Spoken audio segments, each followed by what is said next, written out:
Halo Sri Kandi STC, senang bisa berjumpa kembali dengan saya Pak Anton di channel STC Idea Official. Oke, pada video pembelajaran ini kita akan membahas seputar bank sentral. Oke, untuk mengawali video ini saya bertanya, apakah Anda pernah berkunjung ke Bank Indonesia? Tidak perlu dijawab terlebih dahulu teman-teman. Ya, jadi nanti jawabnya ya setelah mendengar paparan saya terkait dengan bank sentral.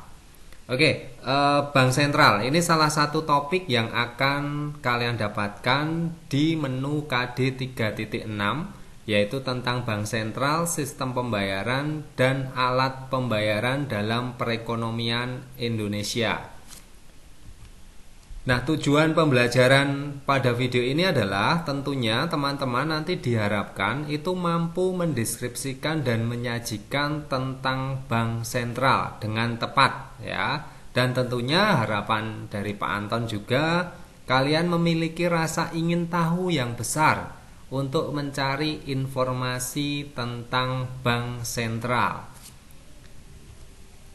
Nah, ini peta konsep yang akan kita pelajari untuk KD 3.6 ini nanti akan dibagi menjadi 3 pertemuan, yaitu pertemuan pertama atau kegiatan belajar pertama belajar tentang bank sentral, yang kedua nanti sistem pembayaran, dan yang ketiga adalah alat pembayaran. Nah, perlu teman-teman ketahui bahwa dalam sistem pembayaran Bank Indonesia sebagai bank sentral tentu mempunyai peran. Bank Indonesia yang mempunyai peran sebagai operator, regulator, dan pengguna sistem pembayaran. Nah, di sini Bank Indonesia juga menyelenggarakan sistem pembayaran non-tunai. Hal ini juga akan dibahas dalam bab ini. Oke, jadi itu sekilas tentang bank sentral. Nah, sebelum Pak Anton lanjut, sekali lagi terima kasih yang sudah sering melihat video di STC Idea Official. Terima kasih juga sudah memberikan like, comment, share. Dan satu lagi ya teman-teman, mohon bantuannya di subscribe supaya channel STC Idea Official ini dapat mudah ditemukan di halaman YouTube. Oke, ini pertanyaan awal tadi. Apakah Anda pernah berkunjung ke Bank Indonesia? Nah, Bank Indonesia itu teman-teman perlu ketahui bahwa merupakan bank sentral yang ada di Indonesia. Nah, coba dijawab, boleh di komentar, silakan di kolom komentar menjawab sudah pernah berkunjung ke Bank Indonesia belum? Silakan dituliskan di sana. Pak Anton juga ingin tahu apakah pernah berkunjung ke sana ya teman-teman. Kalau saya pribadi itu belum pernah berkunjung masuk ke Bank Indonesia, tetapi kalau di seputarannya itu saya sudah pernah. Nah, letaknya teman-teman perlu ketahui bahwa itu dekat dengan Monumen Nasional atau Monas. Nah, itu di sekitar sana begitu ya, di dekat Museum Nasional, di dekat Masjid Istiqlal yang ada di Jakarta. Oke, jadi bagi teman-teman mungkin yang tinggal di Jakarta, boleh sesekali lewat dan melihat gedung yang ada di sana, ya, gedung Bank Indonesia. Oke, kalau teman-teman belum pernah berkunjung, saya juga belum pernah masuk, kita berkunjung saja di websitenya teman-teman. Oke, jadi bagi teman-teman yang penasaran website dari Bank Indonesia, nanti mudah sekali ditemukan di Google. Teman-teman bisa ketik saja Bank Indonesia, nanti akan diarahkan ke laman seperti pada video ini. Nah, sedikit informasi, teman-teman bisa melakukan kunjungan di Bank Indonesia ya. Ini bagaimana Bank Indonesia itu dalam memberikan program edukasi ya bagi masyarakat mengenai bidang tugas Bank Indonesia. BI menerima kunjungan masyarakat ya dari lembaga pendidikan, instansi, perusahaan, dan yang lainnya tanpa dipungut biaya dengan ketentuan sebagai berikut teman-teman. Nah, tentunya pengunjung dapat mendaftar secara online terlebih dahulu. Ya, ini proses pendaftaran hanya bisa dilakukan untuk 3 bulan ke depan dengan mengisi form yang ada di halaman ini. Nah, silahkan nanti teman-teman bisa kalau mau ingin berkunjung ke sana, boleh nanti mengisi form, silahkan dipilih di menu kunjungan BI. Nah, sedikit informasi, ini alamat ya Bank Indonesia di Gedung Tamrin lantai 1 Jalan MH Tamrin nomor 2 Jakarta. Oke, silahkan teman-teman kalau mau berkunjung ke sana. Nah, sedikit informasi juga, di sana teman-teman juga bisa masuk ke atau melakukan kunjungan di Museum Bank Indonesia. Oke, ini sedikit informasi bahwa kalau kita mau belajar tentang Bank Indonesia, kita bisa berkunjung ke sana. Tetapi karena ini kemungkinan masih pandemi ya, atau masih ada virus COVID-19, teman-teman bisa berkunjung melalui website saja. Nah, banyak informasi yang bisa kita dapatkan di sini. Oke, itu tadi sekilas tentang website Bank Indonesia. Oke, kita lanjutkan pembahasan kita. Nah, kalau yang aslinya Jogja pasti tidak asing juga dengan gedung Bank Indonesia ini ya. Ada yang sudah pernah ke sini? Ya, saya yakin ya kalau orang Jogja pasti pernah lewat di kantor Bank Indonesia ini, kantor cabang ya yang ada di wilayah Yogyakarta. Nah, teman-teman bagi yang belum pernah, itu sebenarnya kalau pernah ke Malioboro itu nanti menuju arah ke selatan ada perempatan atau titik 0, nanti belok saja ke kiri. Ya, kurang lebih 100 meter lah ya. Nanti kalian sudah bisa menemukan kantor cabang Bank Indonesia Yogyakarta begitu ya. Nah, sedikit informasi ya, di tengah ini ada foto. Kebetulan kemarin saya juga menukarkan uang Rp75.000 di Bank Indonesia dalam rangka peringatan HUT RI ya yang ke-75. Ada kesempatan kita mendapatkan pecahan nominal Rp75.000.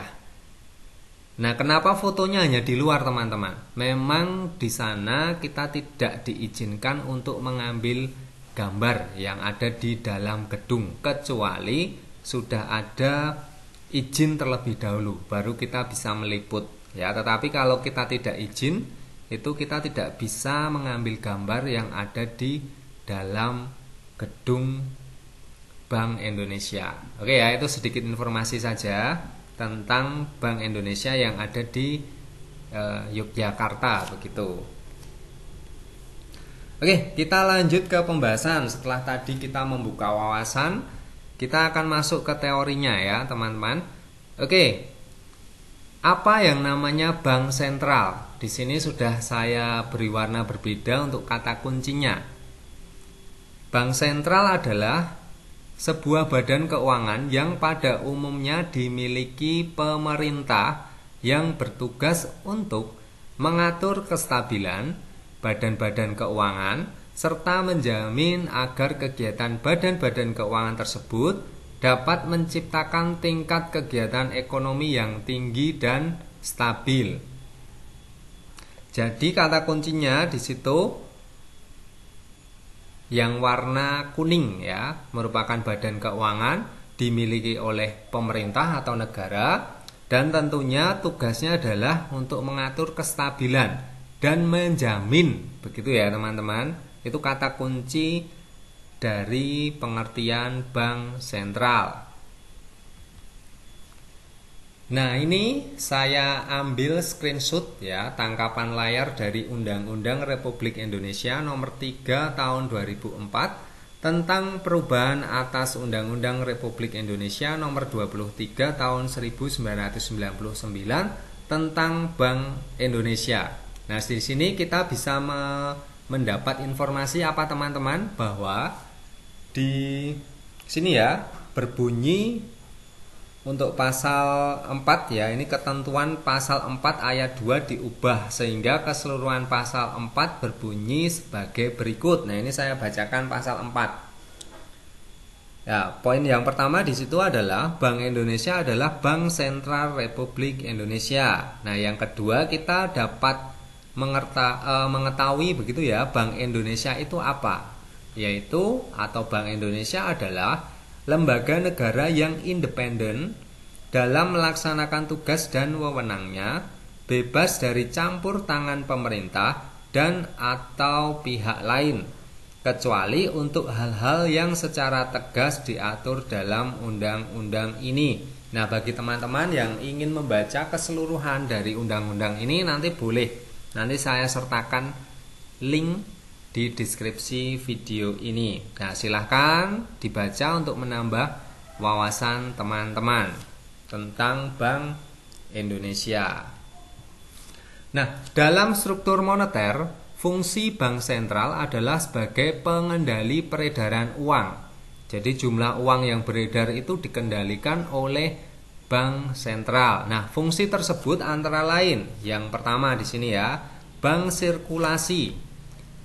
Apa artinya bank sirkulasi ini?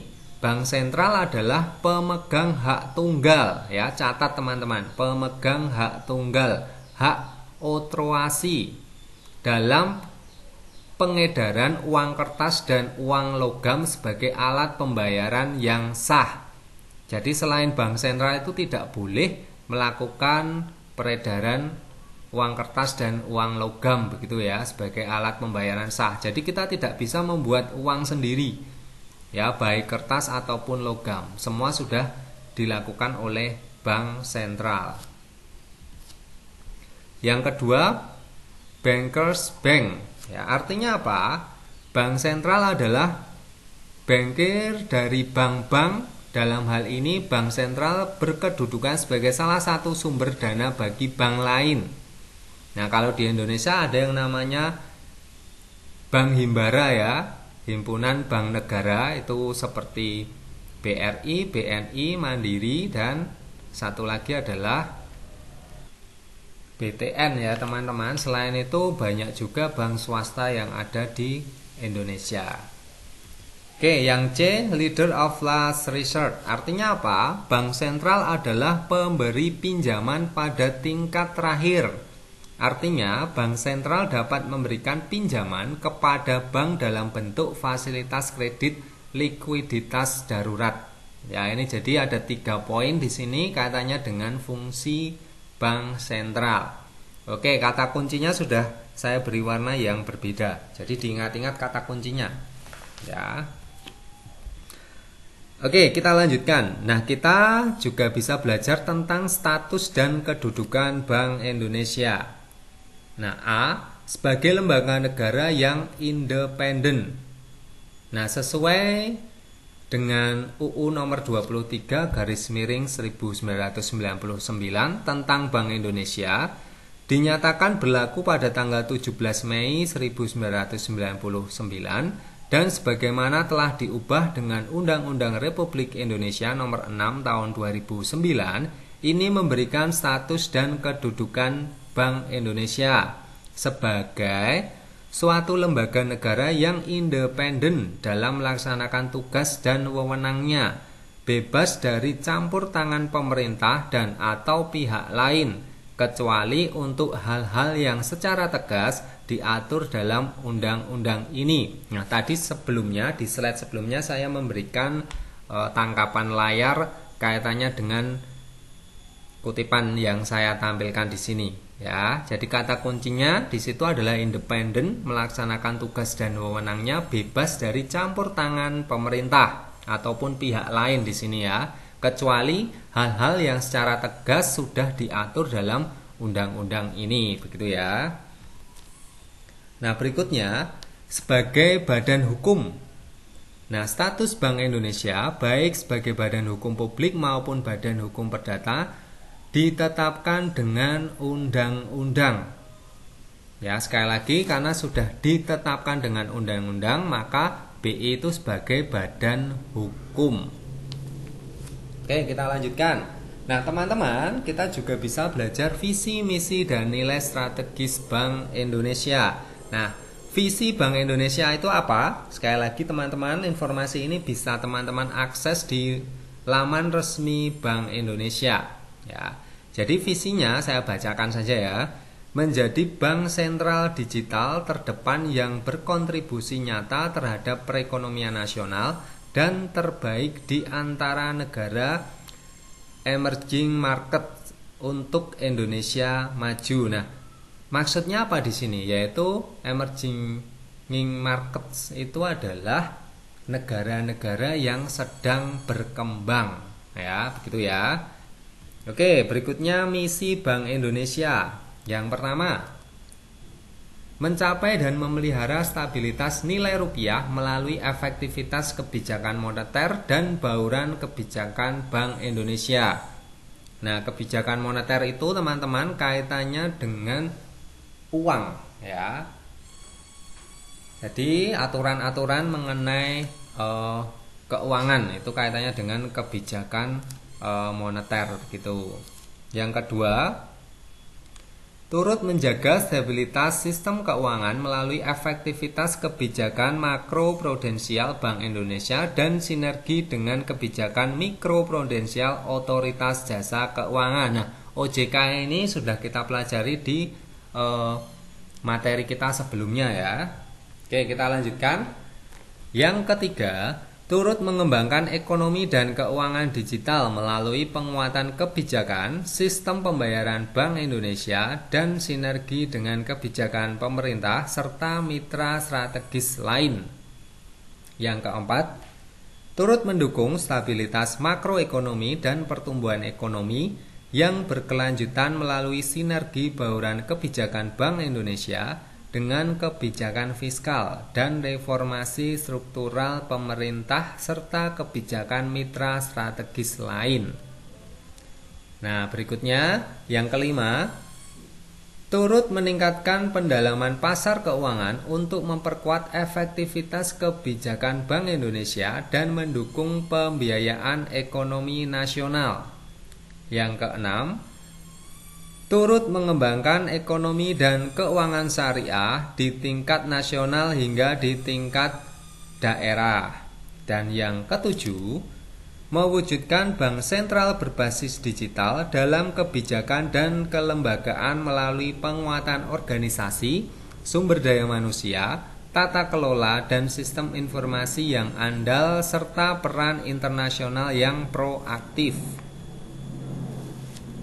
Nah, sedangkan nilai strategis Bank Indonesia itu apa, teman-teman? Nah, di sini kata kuncinya yang saya beri warna merah. Ya, ini dalam bahasa Inggris ya. Oke, nilai-nilai strategis Bank Indonesia. Yang pertama, di sini ada kejujuran dan integritas. Yang kedua, profesionalisme. Yang ketiga, keunggulan. Yang keempat, mengutamakan kepentingan umum. Dan yang kelima, koordinasi dan kerjasama tim yang berlandaskan keluhuran nilai-nilai agama. Oke ya, itu nilai strategis dari Bank Indonesia. Nah, apa tujuan tunggal dari Bank Indonesia? Yaitu mencapai dan memelihara kestabilan nilai rupiah. Ini jelas ya teman-teman. Kestabilan nilai rupiah ini mengandung dua aspek, yaitu kestabilan nilai mata uang terhadap barang dan jasa, serta kestabilan terhadap mata uang negara lain. Ya, kata kuncinya di situ ya. Jadi kestabilan terhadap barang dan jasa dan terhadap mata uang negara lain. Nah, misalnya ya, contoh saja sederhana yang poin pertama, barang dan jasa. Nah, bagaimana harga barang dan jasa itu tidak naik ya, yang sangat signifikan. Jadi harga suatu barang itu masih terjaga kestabilannya. Yang kedua, ini berarti nilai tukar dengan mata uang negara lain, misalnya terhadap dolar misalnya, ataupun yang lainnya.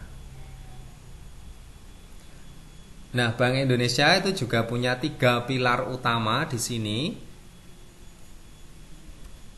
Jadi untuk mencapai dan memelihara kestabilan nilai rupiah itu ada 3 pilar penyangga ya, pilar utama. Jadi salah satu ini keropos ya, kestabilan nilai rupiah itu juga akan terganggu.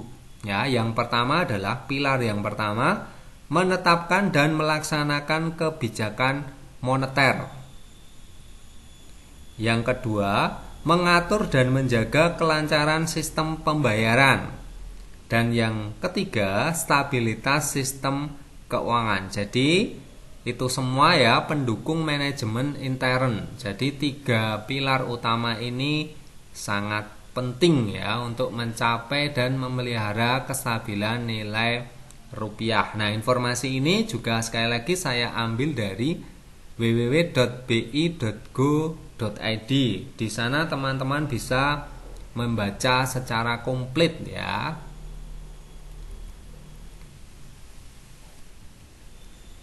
Oke, baik, itu yang bisa Pak Anton sampaikan kaitannya dengan Bank Sentral, yaitu Bank Indonesia. Terima kasih. Kalau teman-teman ada pertanyaan, silahkan teman-teman dapat berkomentar di video ini. Sekali lagi, silahkan secara mandiri teman-teman juga membaca ringkasan atau materi di blog TC Idea ataupun membaca mandiri di website resmi dari Bank Indonesia. Oke?